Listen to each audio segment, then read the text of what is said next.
بسم اللہ الرحمن الرحیم۔ رسول اللہ صلی اللہ علیہ وسلم نے ابو موسیٰ اشعری اور معاذ بن جبل رضی اللہ عنہما کو یمن کا حاکم بنا کر بھیجا۔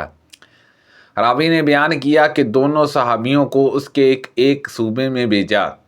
راوی نے بیان کیا یمن کے 2 صوبے تھے۔ پھر ان حضرت صلی اللہ علیہ وسلم نے ان سے فرمایا، دیکھو، لوگوں کے لیے آسانیاں پیدا کرنا، دشواریاں نہ پیدا کرنا، انہیں خوش کرنے کی کوشش کرنا، دین سے نفرت نہ دلانا۔ یہ دونوں بزرگ اپنے اپنے کاموں پر روانہ ہو گئے۔ دونوں میں سے جب کوئی اپنے علاقے کا دورہ کرتے کرتے اپنے دوسرے ساتھی کے قریب پہنچ جاتا تو ان سے تازی ملاقات کے لیے آتا اور سلام کرتا۔ ایک مرتبہ حضرت معاذ رضی اللہ عنہ اپنے علاقے میں اپنے صاحب ابو موسیٰ رضی اللہ عنہ کے قریب پہنچ گئے اور اپنے کھچر پر ان سے ملاقات کے لیے چلے۔ جب ان کے قریب پہنچے تو دیکھا کہ وہ بیٹھے ہوئے ہیں اور ان کے پاس کچھ لوگ جمع ہیں اور ایک شخص ان کے سامنے ہے جس کی مشقیں کسی ہوئی ہیں۔ معاذ رضی اللہ عنہ نے ان سے پوچھا، اے عبداللہ بن قیس، یہ کیا واقعہ ہے؟ ابو موسیٰ رضی اللہ عنہ نے بتایا کہ یہ شخص سلام لانے کے بعد مرتد ہو گیا ہے۔ انہوں نے کہا کہ پھر جب تک اسے قتل نہ کر دیا جائے میں اپنی سواری سے نہیں اتروں گا۔ ابو موسیٰ رضی اللہ عنہ نے کہا کہ قتل کرنے ہی کے لیے اسے جہاں لایا گیا ہے آپ اتر جائیں، لیکن انہوں نے اب بھی یہی کہا کہ جب تک اسے قتل نہ کیا جائے گا میں نہ اتروں گا۔ آخر ابو موسیٰ رضی اللہ عنہ نے حکم دیا اور اسے قتل کر دیا گیا۔ تب وہ اپنی سواری سے اترے اور پوچھا، عبداللہ، آپ قرآن کس طرح پڑھتے ہیں؟ انہوں نے کہا، میں تو تھوڑا تھوڑا ہر وقت پڑھتا رہتا ہوں۔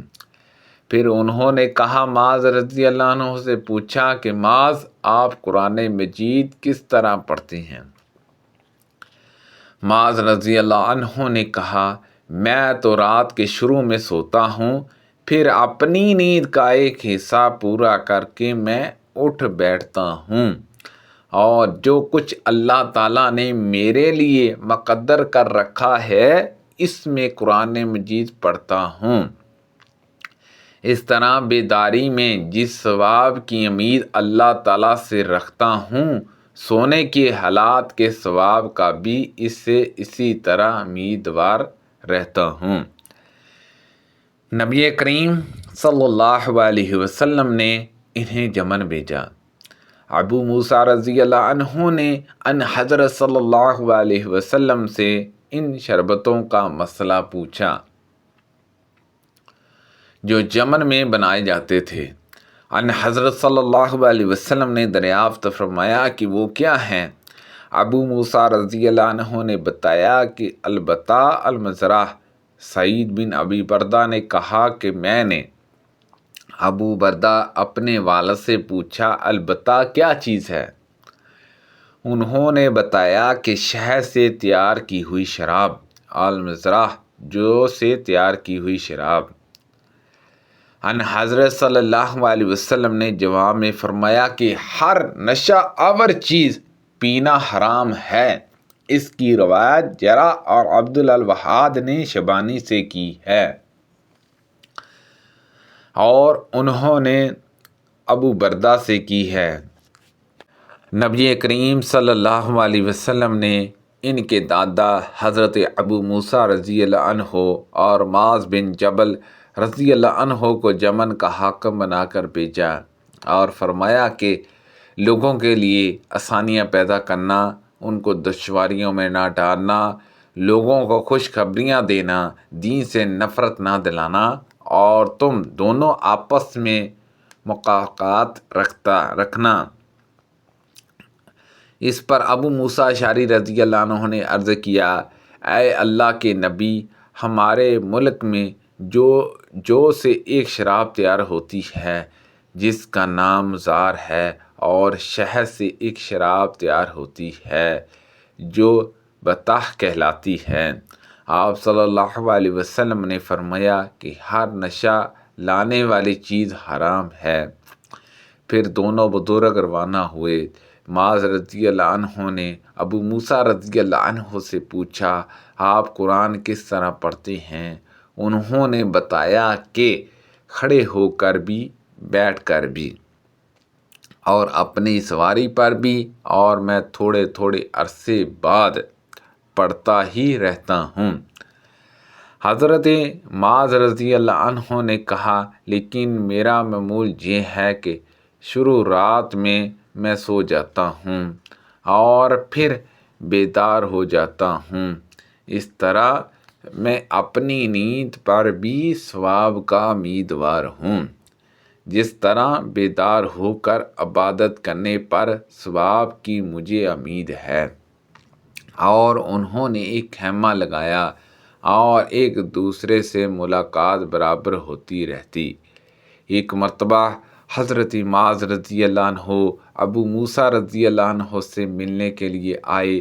دیکھا ایک شخص بندھا ہوا ہے۔ پوچھا، یہ کیا بات ہے؟ حضرت ابو موسیٰ رضی اللہ عنہ نے بتلایا کہ یہ ایک یہودی ہے، پہلے خود اسلام لایا، اب یہ مرتد ہو گیا ہے۔ معاذ رضی اللہ عنہ نے کہا کہ میں اسے قتل کیے بغیر ہرگز نہ رہوں گا۔ مسلم بن ابراہیم کے ساتھ اس حدیث کو عبد المالک بن عمرو عقدی اور وہاب بن جرہ نے شعبہ سے روایت کیا ہے، اور وقجہ اور نظر ابو داؤد نے اس کو شعبہ سے، انہوں نے سعید سے، انہوں نے اپنے باپ بردہ سے، انہوں نے سعید کے دادا ابو موسیٰ رضی اللہ عنہ سے، انہوں نے ان حضرت صلی اللہ علیہ وسلم سے روایت کیا، اور جرہ بن عبد الحمید نے اس کو شیبانی سے روایت کیا، انہوں نے ابو بردہ سے، مجھے رسول اللہ صلی اللہ علیہ وسلم نے میری قوم کے لیے وطن یمن میں بھیجا، پھر میں آیا تو ان حضرت صلی اللہ علیہ وسلم مکہ کی وادی البطح میں پڑاؤ کیے ہوئے تھے۔ آپ نے دریافت فرمایا، عبداللہ بن قیس، تم نے حج کا احرام باندھ لیا؟ میں نے عرض کیا، جی ہاں یا رسول اللہ صلی اللہ علیہ وسلم۔ آپ نے دریافت فرمایا، کلمات احرام کس طرح کہے؟ بیان کیا کہ میں نے عرض کیا کہ یوں کلمات ادا کیے ہیں، اے اللہ میں حاضر ہوں، اور جس طرح آپ صلی اللہ علیہ وسلم نے احرام باندھا ہے میں نے بھی اسی طرح باندھا ہے۔ فرمایا، تم اپنے ساتھ قربانی کا جانور بھی لائے ہو؟ میں نے کہا کہ کوئی جانور تو میں اپنے ساتھ نہیں لایا۔ فرمایا، تم پھر پہلے بیت اللہ کا طواف اور صفا اور مروہ کی سی کر لو، ان رکنوں کی ادائیگی کے بعد حلال ہو جانا۔ میں نے اسی طرح کیا، اور بنو قیس کی خاتون نے میرے سر میں کنگھا کیا، اور اسی قاعدے پر ہم اس وقت تک چلتے رہے جب تک حضرت عمر رضی اللہ عنہ خلیفہ ہوئے۔ اسی کو حج تمتع کہتے ہیں، اور یہ بھی سنت ہے۔ سبحان اللہ عز و جل۔ اللہ پاک سے دعا ہے کہ اللہ پاک ان حدیثوں پر عمل کرنے کی توفیق عطا فرمائے۔ اللہ پاک ہم سب کو صحت و تندرستی عطا فرمائے۔ کو پڑھنے میں غلطی کی تاہی ہو گئی ہو تو اللہ پاک معاف فرمائے۔ صدقہ جاریہ سے زیادہ لوگوں تک شیئر کیجیے۔ آمین بجاہ النبی الامین صلی اللہ علیہ وسلم۔